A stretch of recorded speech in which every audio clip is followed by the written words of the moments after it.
अस्सलाम वालेकुम everyone. Okay guys, तो मैंने स्टार्ट किया था ऑब्स्ट्रक्टिव लंग डिजीजेस हमारे लंग पैथोलॉजी में, जिसमें से हम एम्फाइजीमा स्टार्ट करे थे।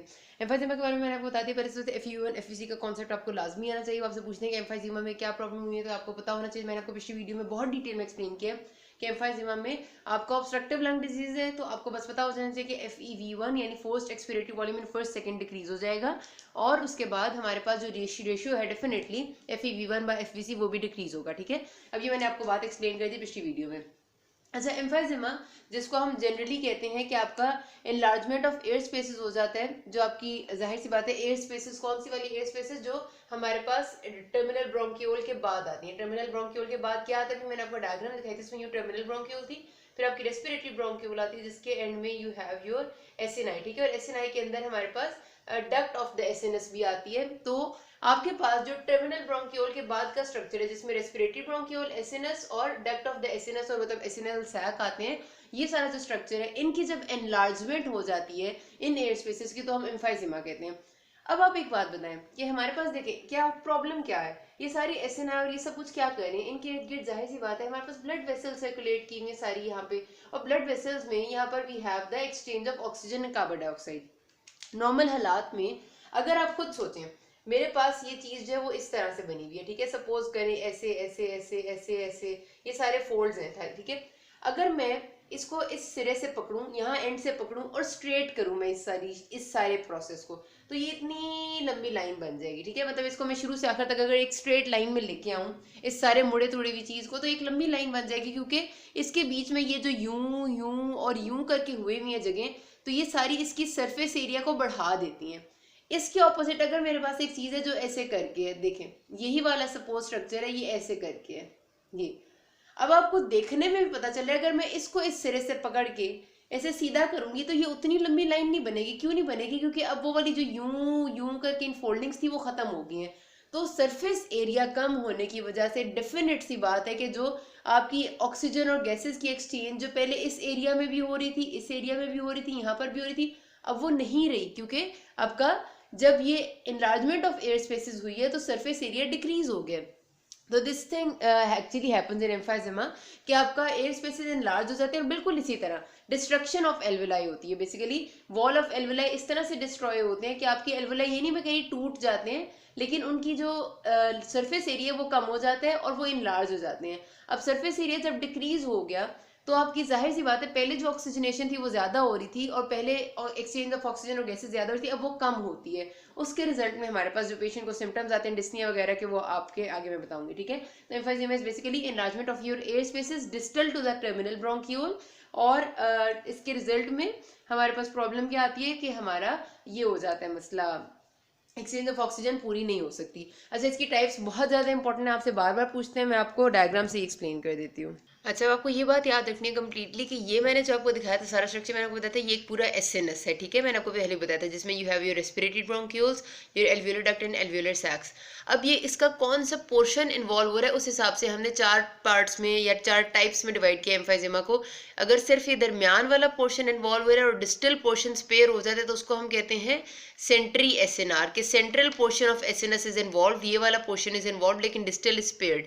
सारा हो जाता है खराब तो पैन एसएनआर कहते हैं हम उसको, वो भी मैं आपको तस्वीरें भी दिखाती हूँ। ठीक है, सारा उसमें ये पूरा एसएनएस इन्वॉल्व होगा, सारे की एयर स्पेसेस जो है वो इनलार्ज हो चुकी होंगी और वॉल्स डिस्ट्रक्ट हो चुकी होंगी। ठीक है, उसको पैन एसएनआर कहते हैं। फिर हमारे पास एक हो गया सेंट्री एसएनआर, एक हो गया पैन एसएनआर। एक होता है जिसमें सेंट्रल पोर्शन जो है वो स्पेयर हो जाता है और सिर्फ डिस्टल इन्वॉल्व होता है, उसको कहते हैं डिस्टल एसएनआर। ठीक है, और आखिर में हमारे पास होता है वो पैटर्न जो होता है इरेगुलर के, कोई यहाँ से है, कोई यहाँ से, कोई यहाँ से, जिसमें कुछ समझ नहीं आता। तो ये जो आप डायग्राम से देखिए, सबसे पहले ये वाला है आपका, जिसको हम कहते हैं, मैं कहती थी सेंट्री एसएनआर के शुरू वाला पोर्शन यानी रेस्पिरेटरी डक्ट ये वाला पोर्शन इन्वॉल्व है। ठीक है, रेस्पिरेटरी ब्रोंकियोल देखिए आरबी लिखा हुआ है, ये इन्वॉल्व है, लेकिन जो आखिर वाले आपके जो एल्वियोलर सैक्स और एल्वियोलर डक्ट्स हैं वो ठीक है बिल्कुल। ठीक है, उसके बाद हमारे पास ये वाला देखिए पैन एसएनआर, शुरू से आखिर तक रेस्पिरेटरी ब्रोंकियोल से लेकर एल्वियोलर सैक्स तक सब कुछ इनलार्ज हो गया, सारे एयर स्पेसेस इनलार्ज हैं। ठीक है, दिस इज पैन एसएनआर। फिर अब ये देखिए शुरू वाले सारे ठीक है, डिस्टल सिर्फ एसएनआर जो एल्वियोलर सैक है वो खराब है। रेस्पिरेटरी ब्रोंकियोल ठीक है, एल्वियोलर डक्ट्स ठीक है, और कुछ एल्वियोलर सैक्स भी ठीक है, लेकिन जो खराब है वो एल्वियोलर सैक है, आखिरी पोर्शन, तो distal SNR. And this is irregular, कुछ यहाँ से खराब है, कुछ यहाँ से, कुछ यहाँ से, कुछ पता नहीं चल रहा है। अब आपके लिए क्या इंपॉर्टेंट बात याद रखनी है, सबसे पहली बात अपने याद रखनी है जो सेंट्री लोबुलार है। अब आप खुद सोचे कि इसमें सेंट्री लोबुलार मतलब शुरू का लोब्यूल का पोर्शन इन्वॉल्व है, आखिर वाले स्पेयर है, तो ये मोस्ट कॉमनली अकर होता है आपके अपर पोर्शन ऑफ लंग्स में, ठीक है। मतलब जाहिर सी बात है कि जब आखिर वाले पोर्शंस ठीक है, डिस्टल मोस्ट पोर्शंस ठीक है, तो आपका लंग के कॉर्नर्स ठीक होंगे, लंग का नीचे वाला एरिया ज़्यादा ठीक होगा, लेकिन ऊपर वाला area upper portion of lung ज़्यादा खराब होंगे। और टोबैको स्मोकर्स में ये बहुत कॉमन है, ये आपका एमसीक्यू आता होता है कि टोबैको में मोस्ट कॉमन कौन सा होता है, सेंट्री एसएनआर हो जाता है, ठीक है। अच्छा, सो टोबैको इज एन इरिटेंट ना, वो कुछ भी कर सकती है, आगे मैं आपको पैथोजेनेसिस बताऊंगी। पैन एसएनआर जो है आपको देखिए सारे को इन्वॉल्व करे, तो ये आपके लोअर पोर्शन ऑफ लंग को बहुत ज़्यादा इफेक्ट करते हैं, क्योंकि लोअर पोर्शन ऑफ लंग तक पहुंचते पहुंचते आपकी सारी ब्रोंकाई और ब्रोंक्यूल्स, रेस्पिरेटरी ब्रोंक्यूल्स और एसिनस बन चुके होते हैं, तो आपके लोअर पोर्शन ऑफ लंग इसमें बहुत ज़्यादा इन्वॉल्व हो जाते हैं, ठीक है। अच्छा, ये आपका जो डिस्टल एसएनआर है, अब आप देखिए इसमें सिर्फ और सिर्फ डिस्टल, वो भी सिर्फ एसएनआई इन्वॉल्व है, तो आपका बिल्कुल जो लंग में जो उसके लंग के सारी बॉर्डर्स है ना जिनके करीब होंगे, ज़ाहिर सारे एसएनएस कहाँ होंगे, ज़्यादा एसएनएस बॉर्डर ऑफ लंग के करीब होते हैं, तो बॉर्डर्स ऑफ लंग के करीब, प्लूरा के करीब वाला एरिया डिस्टल एसएनआर में इन्वॉल्व हो जाता है। डिस्टल एसएनआर में ना आपके बुलस एम्फाइजेमा भी बन सकते हैं। बुलस एम्फाइजेमा का मतलब है कि जो एसएनआई बनते हैं इनके अंदर छोटी छोटी कैविटीज बनने लग जाती हैं, मतलब अभी तो ये सिर्फ ये है ना कि एसएनएस ठीक है और उसकी वॉल की डिस्ट्रक्शन होगी, फिर क्या होता है एसएनएस में छोटी छोटी कैविटीज बनने लग जाती हैं, एयर या फ्लूइड कुछ भी हो सकता है, उनको बुल्लाए कहते हैं, और उस तरह के एम्फाइजेमा को हम बुलस एम्फाइजेमा कहते हैं। बुलस एम्फाइजेमा अगर फट जाता है, एयर या फिर आपकी फ्लूइड जो भी होगा वो रिलीज हो जाएगा आपके पेरेंकाइम ऑफ द लंग में, तो उसको हम कहते हैं निमोथोरेक्स हो जाता है पेशेंट को, ठीक है। बहरहाल ये आपका इससे इस तरह आपने इसको याद रखना जरा सा। और जो इरेगुलर है वो तो कहीं भी हो सकता है और किसी भी जगह पर आपका प्रेजेंट कर सकते हैं, इसमें कोई ऐसी खास बात नहीं है।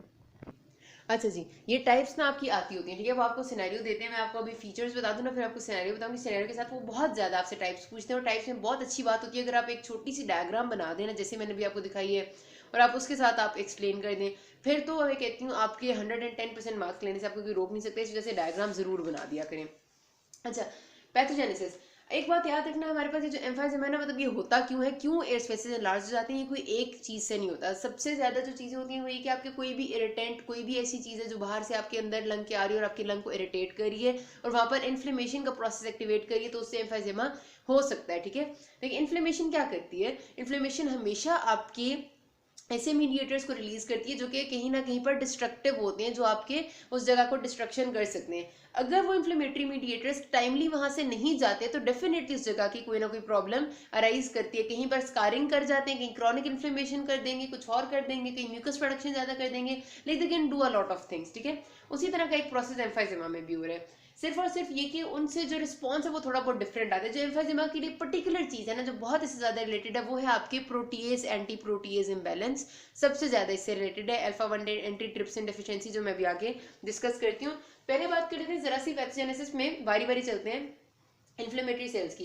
अब आप समझ ले, सपोज करते हैं कि हमारे पास यही पार्टिकल आ रहा है जो टोबैको स्मोक के एजेंट्स हैं। अब टोबैको स्मोक में हमें बहुत सारे कार्सिनोजेनिक एजेंट्स भी हैं, बहुत सारे वैसे इरिटेंट एजेंट्स भी होते हैं, ठीक है। तो अगर वो आपके लंग में आते हैं ना, तो वो डेफिनेटली वहां पर इन्फ्लेमेशन कॉज करते हैं। इन्फ्लेमेशन में क्या होगा, इन्फ्लेमेशन में हमारे पास बहुत सारे इन्फ्लेमेटरी मीडिएटर्स मोटे मोटे जो आपकी बुक में लिखे हुए, अगर उनका नाम आपको याद कर ले, कि ल्यूकोट्राइन्स हैं, इंटरल्यूकिन्स हैं, ट्यूमर नेक्रोसिस फैक्टर है, ये सब वहां रिलीज होंगे, ठीक है। अब ये सब जब उस जगह पर रिलीज होते हैं तो ये मजीद और कीमोटैक्सिस का प्रोसेस करते हैं। कीमोटैक्सिस का मतलब ये कि ये सारे इन्फ्लेमेटरी मीडिएटर्स मजीद ऐसे केमिकल्स रिलीज करते हैं जो और इन्फ्लेमेटरी मीडिएटर्स को अपने पास रिक्रूट करते हैं। न्यूट्रोफिल्स आते हैं, साइटोकाइंस आते हैं, और ये मैक्रोफेजेस, और ये सब कुछ वहां पर मौजूद होता है, और ये सारी चीजें डिस्ट्रक्टिव होती हैं फॉर योर एल्वुलाई, और ये एल्वुलाई को आपकी वॉल्स को डैमेज करती है, ठीक है। ये सारा जो एम्फाइजेमा है ना, ये एल्वियुलर वॉल डैमेज ही है। दूसरा बहुत इंपॉर्टेंट काम है जी प्रोटीज एंटी प्रोटीज इम्बैलेंस। एक बात याद रखनी है, आपके पास बहुत सारी बॉडी में ना, हमारे पास बहुत सारी जगहों पर प्रोटीएजेस रिलीज होते हैं। ये जो प्रोटीएजेस है ना, बेसिकली नाम से पता चल रहा है, प्रोटीएज का मतलब है वो चीज जो प्रोटीन को ब्रेक डाउन करेगी इनटू योर पेप्टाइड्स, ठीक है। ये बेसिकली प्रोटीन को ब्रेक डाउन कर रहे होते हैं पेप्टाइड्स में। अब आपकी बॉडी के मेजर स्ट्रक्चर्स सारे प्रोटीन से बने हुए हैं, मतलब protein is a body building चीज ना, हमने बात की थी प्रोटीन्स और लिपिड्स बॉडी बिल्ड करते हैं, कार्बोहाइड्रेट जो है वो एनर्जी गिविंग होते हैं, तो प्रोटीन आपकी बॉडी बिल्डिंग चीज है। प्रोटीन से आपके सारे स्ट्रक्चर्स बने हुए हैं, अमाइनो एसिड से सारे स्ट्रक्चर्स बने हुए हैं। जो प्रोटीजेस होती हैं, अगर वो अपने थोड़े टाइम के लिए आएंगे, जो उनकी जरूरी काम है, जो प्रोटीन्स उन्हें वाकई क्लीव करनी है, जिनकी जरूरत है उन्हें तोड़ने की, जो पुरानी होगी हैं वो तोड़ दें और वो चले जाएं, ये बहुत जरूरी है। लेकिन अगर प्रोटीएज किसी जगह पर परसिस्ट करते हैं तो वो वहां पर प्रोटीन्स को मुसलसल ब्रेक डाउन करते करते उस जगह का तबाही फेर देते हैं, और ये काम हो रहा होता है हमारे पास लंग में, एल्वुलाई में, क्या होता है, हमारे पास बहुत सारे प्रोटीजेज आपकी एल्वेलाई में भी प्रेजेंट हैं, लेकिन अल्लाह ताला ने बैलेंस ऐसे किया हुआ है कि अल्फा 1 एंटी ट्रिप्सिन आपके पास एक और एजेंट वहां पर दिया हुआ है जो कि उन प्रोटीएज को बैलेंस में रखता है। अल्फा 1 एंटी ट्रिप्सिन की नॉर्मल अमाउंट जो है प्रोटीएजेस को रोक देती है एक्स्ट्रा फजूल में वहां पर पड़े रहने से और उनको खत्म कर देती है। अब प्रॉब्लम यह है कि अल्फा 1 एंटी ट्रिप्सिन जो है ना, इसको इनकोड करता है क्रोमोसोम नंबर 14 पे एक जीन, जो कि अगर आपके पास म्यूटेंट है, मतलब अगर हेट्रोजाइगस म्यूटेशन भी आएगी या होमोजाइगस म्यूटेशन आएगी, हेट्रोजाइगस आएगी तब तो जाहिर सी बात है आधा अल्फा 1 एंटीट्रिप्सिन बॉडी में होगा और आधा नहीं होगा या म्यूटेटेड होगा, तो फिर भी काम चल जाता है पेशेंट्स का, इतना ज्यादा एम्फाइजेमा डेवलप नहीं होता। लेकिन अगर होमोजाइगस म्यूटेशन आ जाती है, वो आपको ना PI लिखते हैं हम, प्रोटीनेज इनहिबिटर उस जीन का नाम, और आगे लिखते हैं हम PIMM, ठीक है। MM होता है एक लोकस और दूसरा लोकस जीन का। PIMM इज द नॉर्मल, मतलब ये आपकी वो नॉर्मल ये आप समझ लें कि जेनेटिक जो पिक्चर है जो इनहेरिट होती है, तो अल्फा 1 एंटीट्रिप्सिन बिल्कुल नॉर्मल होता है। सबसे ज्यादा जो कॉमन म्यूटेशन आती है वो ये होता है कि PIMZ आ जाता है, एक लोकस पे ठीक आता है, दूसरे पे Z यानी कोई खराबी आ जाती है, इसको हम कहते हैं हेट्रोजेनस म्यूटेशन, ठीक है। और आपके पास अगर ये हो कि प्रोटीनेज इनहिबिटर ZZ हो जाए, इसका मतलब है कि दोनों लोकाई पे खराबी आ गई है, कोई म्यूटेशन आ गई है, और अब PIZZ से अल्फा 1 एंटीट्रिप्सिन बिल्कुल भी नहीं बनता। ऐसे लोगों में आपका प्रोटीएजेस को रोकने वाली चीज कोई भी नहीं होती, और जब प्रोटीएजेस नहीं रुकते तो सबसे पहला जो आपकी मैनिफेस्टेशन आती है वो आपके लंग्स में आती है, एल्वेलर वॉल डिस्ट्रक्शन हो जाती है, पेशेंट को शदीद एम्फाइजेमा डेवलप हो जाता है, ठीक है। तो एंटी प्रोटीएजेस को जरूर होना चाहिए टू स्टॉप दिस प्रोसेस, ठीक है। हमारे पास ये लंग्स में बहुत इंपॉर्टेंट है। ये जो PIM है और PIZZ मैंने आपको एक्स्ट्रा इन्फॉर्मेशन दी है, ये आपसे कोई नहीं पूछेगा, ना आपको लिखने की जरूरत है। आपको जो बातें आनी चाहिए वो ये कि अल्फा 1 एंटीट्रिप्सिन होता है, क्रोमोसोम नंबर 14 से इसमें इनकोड होना है, और ये नहीं होगा तो क्या प्रॉब्लम हो जाएगी।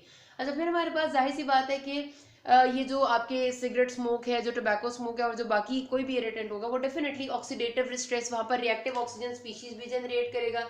ज़ाहिर है हर चीज़, ये वहां पर कोई भी इरिटेंट आता है तो ये सारी बातें तो होती हैं, ऑक्सीडेशन हो जाती है, रिएक्टिव ऑक्सीजन स्पीशीज आ जाते हैं जो मजीद आपके इन्फ्लेमेटरी सेल्स को बुला के उस जगह की डिस्ट्रक्शन कर सकते हैं, और ये भी आपके एम्फाइजेमा में इन्वॉल्व होता है। और नॉर्मली तो सिर्फ जो आपके एम्फाइजेमा में कॉज करने के लिए चीजें होती हैं वो ये काफी होती है। लाइक अगर एक स्मोकर है पर्सन और उसके बॉडी में मुसलसल क्रॉनिक स्मोकिंग है, और उसकी वजह से उसको हो सकता है कि स्मोकिंग की वजह से उसे इन्फ्लेमेशन और ऑक्सीडेटिव स्ट्रेस ये दोनों फेस करने पड़े और ये प्रोटीएज वाला मसला ना हो। लेकिन अगर वो हेट्रोजेनस उसकी म्यूटेशन है प्रोटीएजेस के लिए भी, फिर तो डेफिनेट है कि उसको एम्फाइजेमा डेवलप होगा। और उसके साथ इन्फेक्शन का कोई रोल वैसे नहीं होता, लेकिन डेफिनेटली आपने पढ़ा हुआ कि जहां पर भी बॉडी की इम्यूनिटी लो हो रही होती है, वेन करती है, वहां पर इन्फेक्शन होने का खतरा बढ़ जाता है। तो अगर सुपरसीडेड बैक्टीरियल वायरल इन्फेक्शन हो जाएगा तो फिर तो उस जगह की पक्की पक्की दवाई फिर जाती है। तो ये आपका बेसिकली पैथोजेनेसिस है, जिसमें से प्रोटीएजेस वाला जो फंक्शन है ना, वो आपने लाजमी अपने जहन में रखना है, याद रखना है, ताकि आपका ये सारा सिलसिला ठीक हो जाए। अच्छा, उसके बाद अगर इसकी मॉर्फोलॉजी की बात करते हैं, बल्कि अगले पार्ट में करेंगे, बहुत लंबा हो गया, किसी कोई मसला हो कि ना। Thank you.